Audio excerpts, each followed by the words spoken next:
Studio guests this morning from Casino Free Milford, John Seaver and Steve Treadle, both co-chairman of that group. Gentlemen, good morning. Thanks for coming again. Good morning, Ed. You had the first of two rallies last week. Were you pleased with the turnout, John? Steve? Yeah, absolutely. I mean, we had well over 400 people.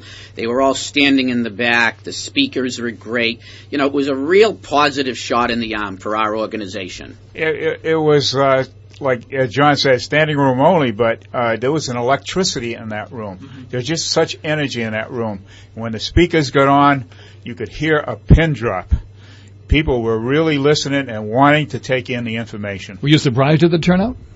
Yeah, somewhat. So, because during the midweek, it's hard to get. I mean, look at town meeting. You get 100, maybe 110 people showing up for town meeting. When you get over 400 people midweek, it's a real statement. The silent majority of Milford, they're beginning to speak. And I wanted to say that one of the high points for me was that standing ovation that Bill Buckley got, and it wasn't so much about the standing ovation for Bill, but the fact that people in Milford are really paying attention. Mm-hmm. They understand what the real issues are and how Bill has been really negotiating hard to get the best deal for the town and calling the townspeople attention to why this is not a good deal for the town. But at the same time, getting a bigger project for the town, more money, but a bigger project. Do you have any differences with that? No one else at the selectmen's meeting negotiated, but Bill. Okay, we would have still been back at $18 million if this thing ever passed. We would be stuck with that instead of the deal that we have now. He was the only one that negotiated. Yeah, I mean, Chairman Buckley was right because the other side is pro-casino, but our group is pro-Milford. There's a big difference? Yes, there's a huge difference. We're the hometown team of completely unpaid volunteers. While they're from, Butera is from Las Vegas, Nunes is from Colorado, and they need paid volunteers to do their bidding. Who are their paid volunteers? Well, that's an oxymoron. That's an oxymoron. Well, paid employees or paid contractors. They have to pay these people to go door to door. For instance, they have to pay other members, as you've pointed out, on their pro-casino group. But you have to expect that Attorney Heller would be paid for his services. Of course. Yeah, look. And you also have to expect what his position is going to be if he's paid for his services. Yeah. That's obvious to anybody. The truth is that's a good move by Foxwoods. Warren is a great guy, well liked, and he's getting paid for his services. So, that's reasonable on. How come you guys didn't recruit him? We don't have any finances to be able to recruit him. David Nunes showed up at your meeting. Were you surprised at that? And will you go to Foxwoods rally next week? No, we were happy to see him. I went up and shook his hand, and we chatted.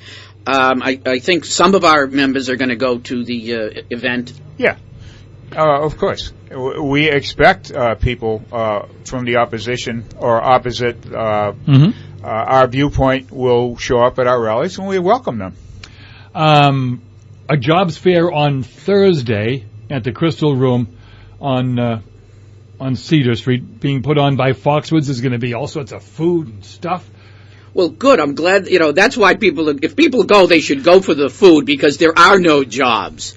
And there will be no jobs for 5 long years. So they don't even have a license yet. They're up against 2 other very formidable proposals. Mm-hmm. So the people that are unemployed, that think, to me it's slightly cruel because it's leading people to believe there's some jobs. There will be no jobs for these individuals for 5 long years by the time, by the way, it's a big if, they get approval by the state, and the permitting, and then the construction. Construction's going to be 3+ years. It's a long way off. Yes, it is.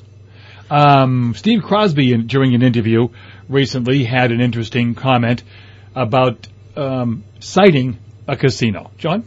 Yeah, he's, as you say, he's the chairman of the Gaming Commission in Massachusetts. So he has this high on perch. He's seeing everything that's going on, all the 15 or 18 different proposals in all the different areas. And it was very telling that he told Jim Browdy on NECN, I wouldn't want a casino in my hometown because it would be negatively impacting his own property values. Steve? He told the truth, and good for him. Was there ever a point when you guys began this process that you thought, this is going to be too big for us to overcome? We don't have the energy. I know John has the energy of a gazelle, probably. But did you ever think that, we can't do this. It's too much work. We're never going to beat these guys. My, the way I handle things like that is step by step. You just, you just start and you take it one step at a time. So no, I saw that we had a lot of advantages because we're from here. But frankly, I didn't know which way this was going to go. It could have gone either way, but I think our group did a good job, and I think the facts speak for themselves. Frankly, back in March, when I heard about this happening, I wasn't paying attention to it. I wasn't interested. It's over in the woods there, and no big deal, and they're going to have an exit off 495. Once John invited me to join him in this movement, I started researching. And the more I researched, the more I realized what a bad deal this is for Milford. What this will do to destroying the fabric of our community. And that's why I am so determined to stick with it and never looking back. We're just moving ahead and building up momentum. As I've said to you guys a few times, but what about the money? How can it be so bad if there's all this cash coming in? Well, it's the money is a positive, but the question is, how long would it last? That's number one. But when you do the math and you factor in the offsetting reduction in your home values, it's going to take years, maybe 2 decades, just to break even, because you're going to lose. If you lose 5% of your value, you're going to be down $15,000 or so from the get-go. And how much tax benefit? I mean, if you used Selectman DeBartolomeus' corrected numbers, it's only about $500 per resident, because you just can't give a tax cut to the residential side. You got to do it for the commercial. When you factor all that in, $500 a year is going to take. My quick calculation says it's going to take 30 years to get your offsetting your property value loss. Just to break even. That's your issue. Is not so much the money, but like Representative Fernandez told us in an interview this morning. He said casinos tend to come in and suck the air out of the community, and we believe that's so true, and that is why we're so determined for this. The money looks good at the beginning, but also there's a thing about financial stability too, and that hasn't been broached, and we're going to dig into that. Foxwoods has restructured their finances. As far as your investigation has gone, do you think they're financially viable to undertake this $1 billion plus proposal? I don't think we're going to answer that right now. We need to dig into it more. John? Yeah, I mean, obviously, when you restructure debt, somebody loses. Bondholders lose, and they, I've seen some numbers in the range of well over $200 million to $300 million in lost value for bondholders. When you restructure, you get 50 cents on the dollar or whatever the math is. Guess what? We're all bondholders, Ed. Your next rally is when, and tell us. We'll have you in here before that, but tell me. It'll be on the 17th of October.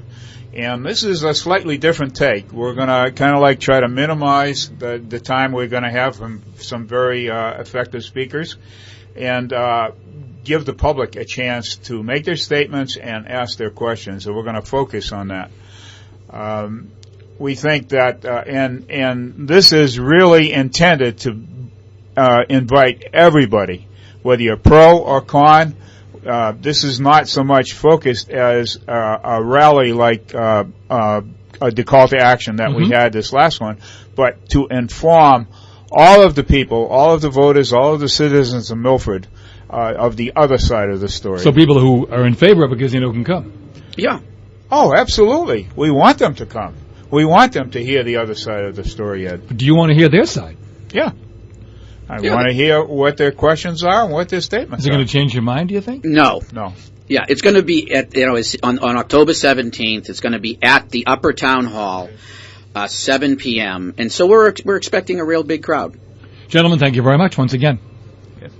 Our guests are co-chairman of the Casino Free Group here in Milford, Steve Treadle and John Seaver.